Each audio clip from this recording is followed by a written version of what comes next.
Continuidad a este bloque con la siguiente charla, que se titula Enfoque del síndrome del dedo azul, no siempre lo que parece, a cargo del doctor Sebastián Molina. El doctor Sebastián Molina es internista y reumatólogo de la Universidad Nacional. Además, es docente adjunto del Departamento de Medicina Interna de la Universidad Nacional y se desempeña como reumatólogo en el Hospital Universitario Nacional y la Fundación Santa Fe. Bienvenido, doctor. Bueno, muchas gracias, Sofía, por la presentación.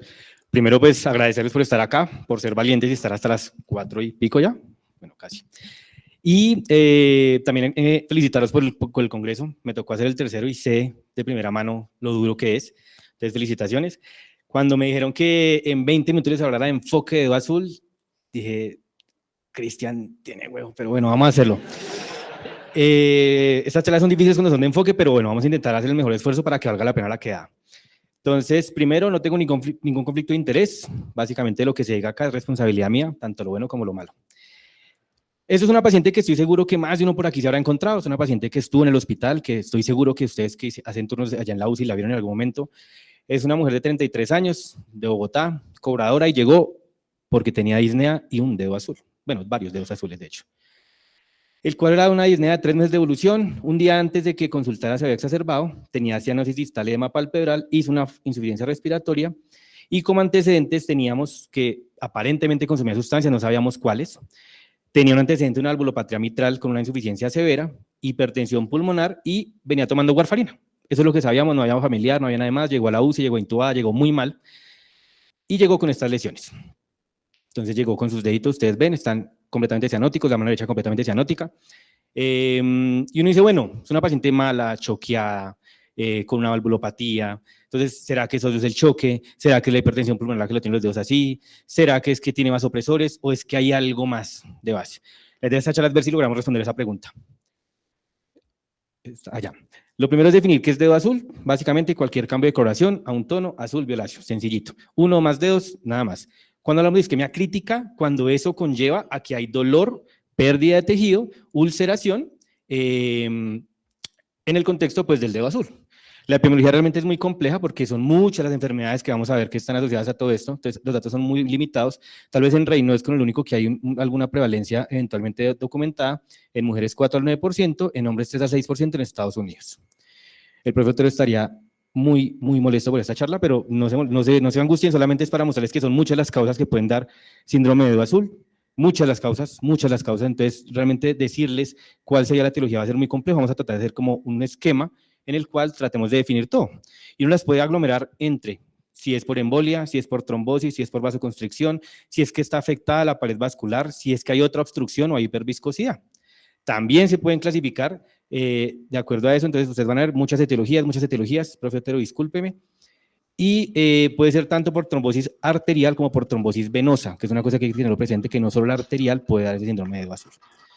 También lo podemos clasificar según el vaso, si es de gran vaso afectado, entonces que el Takayasu, que una disección, ateroesclerosis, que es de mediano vaso, la poliarteritis nodosa, eventualmente la esclerosis sistémica, un Kawasaki, pequeño vaso, todas las que quieran. La idea es, ¿qué es lo primero que se tiene que hacer? Llegó el paciente con dedo azul. Lo primero, está en choque, está mal, las mucosas están cianóticas, pues manejen el choque. Si con eso no le mejoró el dedo azul, pues seguimos el algoritmo.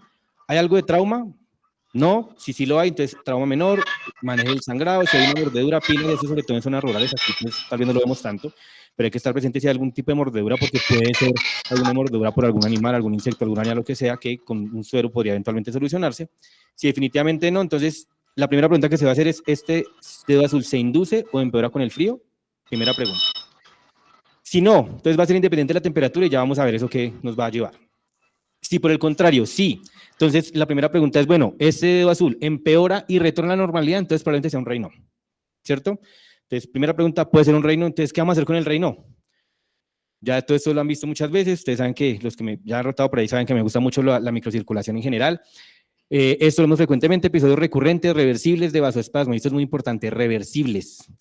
Puede ser dedos de manos y pies, pero es reversible. ¿sí? La manito se pone cianótica, puede ponerse después, primero es una fase pálida por la falta de flujo sanguíneo, después una fase cianótica por la desoxigenación y después una fase hiperémica por la reperfusión. No siempre están las tres fases, pero es reversible, o sea, la mano no siempre va a estar cianótica. Muchas fases, muchas fotos, así pueden ver el Raynaud, pero siempre grábese en la cabeza que va a ser reversible. Puede ser primario, puede ser secundario. Primario, algún defecto de termorregulación, más frecuente en mujeres jóvenes, menos de 30 años, sin enfermedades de base, que de entrada no tienen ningún otro síntoma pues, adicional. Se desencadena con episodios de estrés, no suele doler, no dura tanto. Puede ser secundario cuando ya hay alguna alteración como tal de la reactividad vascular. Y cuando eso pasa, pues siempre hay que evaluar que no tenga una enfermedad adquirida secundaria. ¿Cómo lo preguntan? Que muchas veces uno en consulta, incluso por el afán, a veces no se toma el tiempo de preguntar bien cómo usted le pregunta a un paciente si tiene Raynaud, porque usted le dice, se le ponen los dedos morados y le van a decir que sí. Todos le van a decir que sí.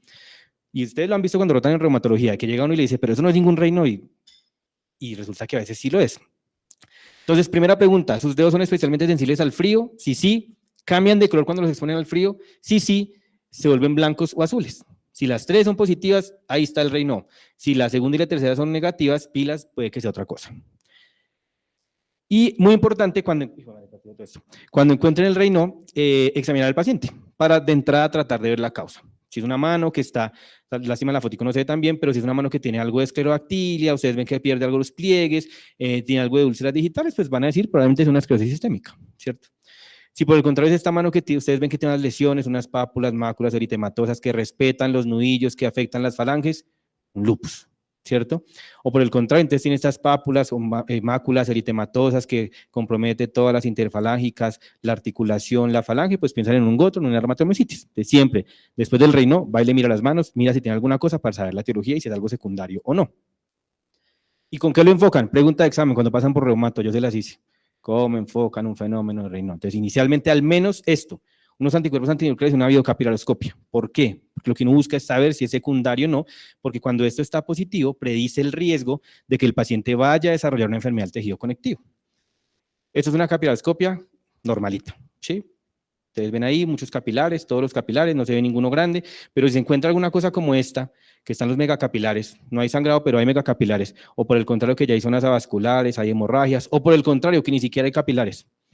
Todo esto es normal y le predice el riesgo que haga una esclerosis sistémica. O esta imagen que me gusta mucho, es muy bonita, se llama, ¿cómo es que llama? Un capilar arborificado gigante, que esto es muy similar a una dermatomiositis. Entonces, si encuentra alguna cosa de esas pilas, puede ser secundario. Siguiente pregunta. El paciente empeora pero retorna a la normalidad. Si no es el caso, sino que es una cianosis continua de base, entonces estaremos hablando de un paciente con acrocianosis. Puede ser primaria, puede ser secundaria. La diferencia es básicamente que es persistente. ¿Sí? O sea, todo el tiempo la manito está cianótica. Puede ser manos, puede ser pies, puede ser oreja, puede ser la nariz, los pezones, y usualmente, a diferencia del Raynaud, suele ser dolorosa, perdón, pero las causas van a ser muy similares, ¿sí? Entonces, esto realmente los sirve como para la parte bonita de decir si es una aclosión o es un Raynaud, pero al final usted los va a estudiar muy parecido, ya vamos a ver cómo. Tercera pregunta.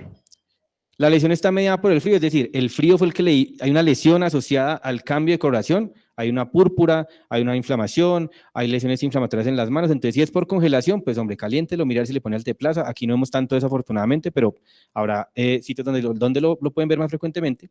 Si no tiene nada de esto, entonces primero, ¿tiene púrpura o necrosis? Si no la tiene, entonces probablemente o sea un lupus pernio, o una perniosis, perdón, o un lupus Chiplein, ¿y qué hay que hacer? Biopsiarlo, ¿sí?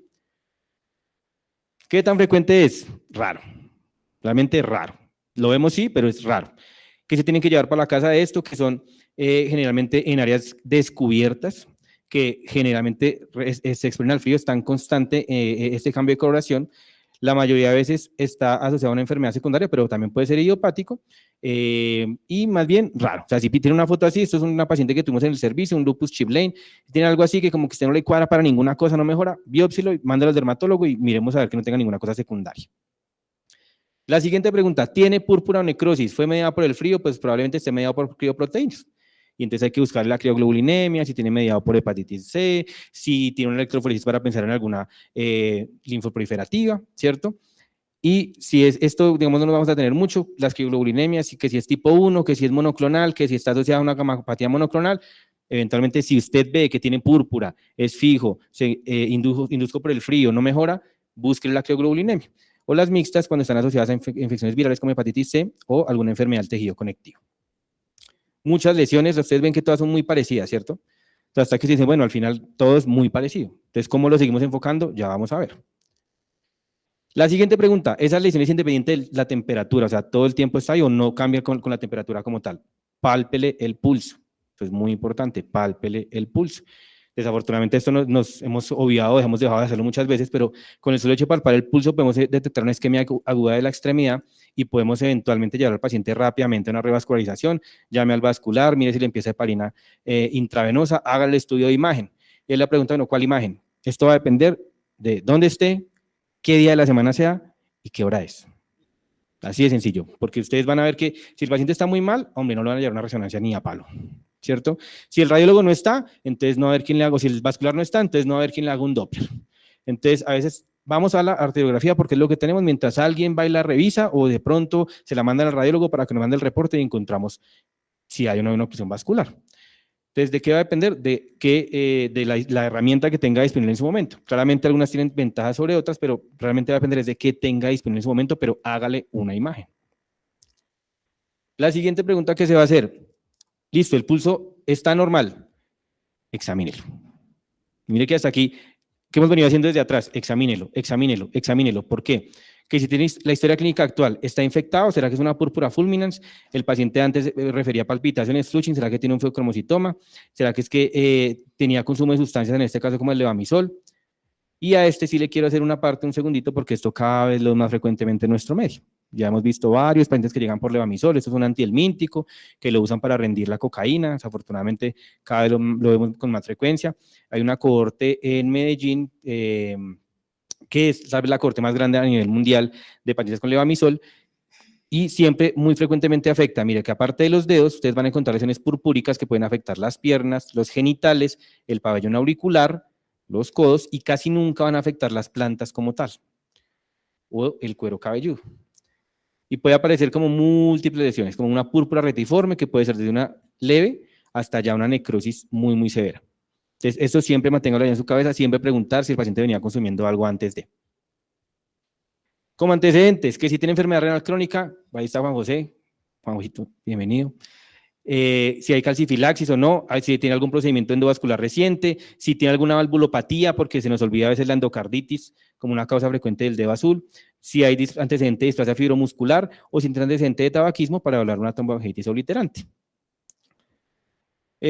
Una parte para la endocarditis se nos olvida y a veces recuerden que esta también puede positivizar anticuerpos, no solo el factor reumatoide, sino que también puede positivizar los ANCAs. Entonces, siempre que tenerlo presente, también cuando el paciente tenga glomerulonefritis, cuando el compromiso cutáneo esté asociado a púrpura, cuando haya lesiones isquémicas y cuando haya compromiso pulmonar, siempre plantearse allá en la cabeza esa posibilidad, y más en el contexto de una valvulopatía que nos sea por una endocarditis. Y después de eso, lo mismo, revisión por sistemas, entonces mire si tiene artritis, si ha tenido fiebre, pérdida de peso, mire que no tenga una vasculitis, que si tiene ojos rojos, sarcoidosis, que si ha tenido livedo, petequias, un SAF, que si tiene síntomas constitucionales, que no sea una malignidad. Y examínelo, ¿por qué? Porque en el examen físico se puede encontrar esto, un lupus cutáneo, una úlcera oral que le haga pensar una vasculitis, una paciente que si usted le llega con esto, que tiene, ahí claramente se alcanzan a ver telangiectasias, que tiene una fascitis en máscara de hierro, que ha tenido pérdida de pliegues, algo de microstomía, pues será seguramente una esclerosis sistémica. Que si el paciente tiene un ojo rojo, una escleritis, pues piense eventualmente en una vasculitis o en una artritis. Que si el paciente tiene esas úlceras orales, evalúe que no tenga una vasculitis. Que si tiene esto, una silla de montar, lesiones en el puente nasal, una vasculitis. Entonces siempre es importante examinarlos. Que si tiene compromiso de una sola extremidad, esto es muy importante, es una paciente que tuvimos en el hospital con un síndrome doloroso regional complejo, que es raro, pero también tiene que estar planteado entre las posibilidades, y es una persona que tiene deformidades características, son los reumatoideos y un dedo azul, pues hombre, probablemente hay que verificar que no se hace una vasculitis reumatoide. Que si tiene estas lesiones en las piernas, entonces una púrpura retiforme, que evoluciona en el tiempo rápidamente, una persona que tiene un SAF, ¿cierto? Entonces, eso es lo que hay que hacer. Y finalmente cuando usted dice, bueno, ya lo examiné, ya lo vi, le pregunté, no tengo familiar, no encontré nada diferente, pues ¿qué hay que hacer? Inicialmente un abordaje que trate de identificar las principales causas. Entonces, hágale el ecocardiograma, hágale el hemograma, un parcial de orina y un perfil básico de anticuerpos, ¿cierto? para tratar de identificar eventualmente qué es lo que puede estar pasando, que si el paciente eventualmente tenía algo cardioembólico, que no es una endocarditis, que si tiene trombosis, antecedente de abortos, una trombocitopenia, que eso es muy importante tenerlo presente, la trombocitopenia, que no tenga un SAF, que si fumó, es un hombre joven, tromboangiolitis obliterante. La artritis, importante, el Raynaud, lo mismo, siempre tratar de identificar con el examen físico y los anticuerpos qué es lo que está pasando. Y me van a decir, bueno, ya díganos qué pasó con la paciente, porque ya estamos cansados, son las 4 y pico, que queremos saber qué pasó. Entonces vamos a ver si esta vaina sí sirve o no sirve. La paciente tenía dedo azul, estaba en choque, bueno, trauma no había mordedura, no había antecedente de trauma, pero estaba en choque. ¿Qué se hizo? Se manejó el choque, y así seguía el dedo azul, ¿cierto? Alguien dirá, no, pero es que estaba con doble vasopresor, esos son los vasopresores, desde antes del vasopresor ya tenía el dedo azul, entonces parece que por ahí no es la cosa. ¿Se induce a empeorar con el frío? No, era fijo, todo el tiempo estaba ahí. Ya están mirando ahí el tiempo, me falta. Mentiras. Entonces, no, es independiente de la temperatura, entonces seguimos avanzando en el algoritmo. Pulso periférico ausente, entonces vamos a mirar. Del pie tenía pulso, del otro pie tenía pulso, pero de la mano casi no tenía pulso.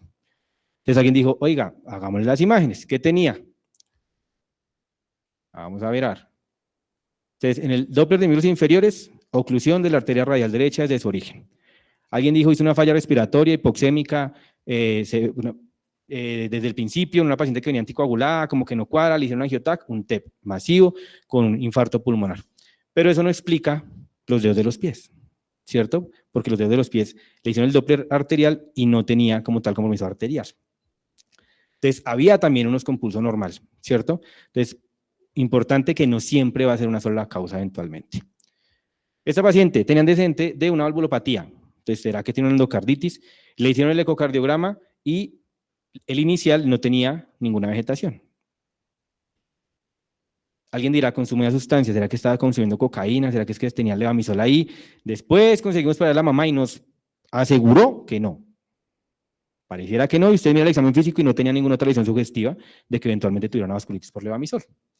¿Cierto? Que es esto que está acá. Igual, le hicimos el Doppler venoso de las piernas, tenía trombosis venosa profunda, no solo aguda, sino crónica. Entonces, aquí tiene trombosis arterial de un brazo, trombosis venosa de otro, un TEP masivo. Entonces, ahí ya hay que empezar a perfilar a la paciente y ahorita vamos a ver qué más encontramos. No tenía fiebre, pero tenga unos hemocultivos positivos. Venía de otra UCI, un catéter, le quitaron el catéter, le hicieron cultivos, 2 estafilococos capitis ahí en los hemocultivos. Pero ¿a quién dice que no es una endocarditis? La inmunosuprimimos, por ahí está John que nos dio la charla, la inmunosuprimimos, no la insuprimimos. El eterno dilema, ¿sí o no? Siguiente pregunta, entonces vamos y miramos, tenía uso de warfarina, pero es reciente, no había nada para meter en calcifilaxis, mira, como que por ese lado parece que no es. Tenía líquido en las 4 extremidades, la examinamos, no tenía esclerodactilia, no tenía telangiectasias, no tenía úlceras en la boca, no tenía cambios en la cara, no había sinovitis en medio de tanto edema que tenía, pues no le palpamos sinovitis como tal. Entonces le hicimos los exámenes y vea, trombocitopenia, unos zonas anticentrómero, y ahí nos llamaron. No, ¿será que es que tiene esclerosis sistémica o no? Ahora, ¿qué hacemos? No tiene nada más en la piel, pero tiene esosanas. Y alguien va a decir, no, es que eso es una esclerosis sistémica. Ya vamos a mirar. Pero también tenía esto, un perfil de SAF triple positivo, que probablemente se perfila un poquito más a lo que estamos viendo. Trombocitopenia, TEP, trombosis arterial, trombosis venosa, pues probablemente alguien va a decir, ¿será un SAF catastrófico? Probablemente sí, ¿cierto? Ahora Cristian dijo, yo fui. Tenía algo hipocomplementemia, leve. ¿Será que tiene lupus también? Tenía unos ENAs negativos, un DNA negativo, pero dice, como que el lupus, uno probablemente vaya a decir al final que sí tiene lupus por algunas vainas administrativas, pero ¿será que sí es un lupus? Le hicimos lo de vasculitis ANCA, todo negativo, crioglobulina negativo, pero entonces alguien dirá, eso fue la prueba, ¿será que tiene una crioglobulinemia? Porque es que además tiene una serología positiva para hepatitis B. ¿Y ahora qué? Hepatitis B, hemocultivos positivos, SAF triple positivo, ANAS y eso es de verdad, o sea, no me he inventado nada, se los juro por Dios. Entonces le hicimos la capilaroscopia, no se veía casi nada, escasamente logramos rescatar estas 2 foticos, un poquito de hemorragia en uno de los dedos, pero realmente no se ve nada como característico, al menos para esclerosis sistémica. En la otra manito que pudimos ver al medio, algo ahí, tampoco vimos nada raro, entonces como que la esclerosis sistémica parece que no, y acuérdense que nosotros tratamos es enfermedades, pacientes, no anticuerpos. Entonces, a pesar de que tenga esos ANAS positivos, probablemente esa paciente no tenía esclerosis sistémica. ¿Con qué lo dejamos? SAF catastrófico, creo que todos estamos de acuerdo en que tenemos SAF catastrófico, que si lupus, no lupus, no sabemos el tiempo, bueno, no nos dio la razón porque desafortunadamente no le fue tan bien a la paciente. Baja probabilidad de esclerosis sistémica, lo de la endocarditis se planteó, igual se trató porque estaba infectada, ¿cierto? Lo de las globulina no sabemos, pero eso es. Entonces vea que el algoritmo como que sí funciona, ¿cierto? Y la idea es que eso es viejito, es del 2010 el artículo, pero ustedes lo recomiendo que lo revisen porque realmente es muy práctico para enfocar ese tipo de pacientes. Para la práctica, retador, el síndrome, eso sí, siempre va a ser retador, esté agudo, no esté agudo, esté mal, no esté mal, siempre va a ser retador porque finalmente uno siempre tiene temor de que vaya a ser la isquemia digital. Siempre la intervención oportuna es importante porque hay alto riesgo de morbilidad, discapacidad, mortalidad.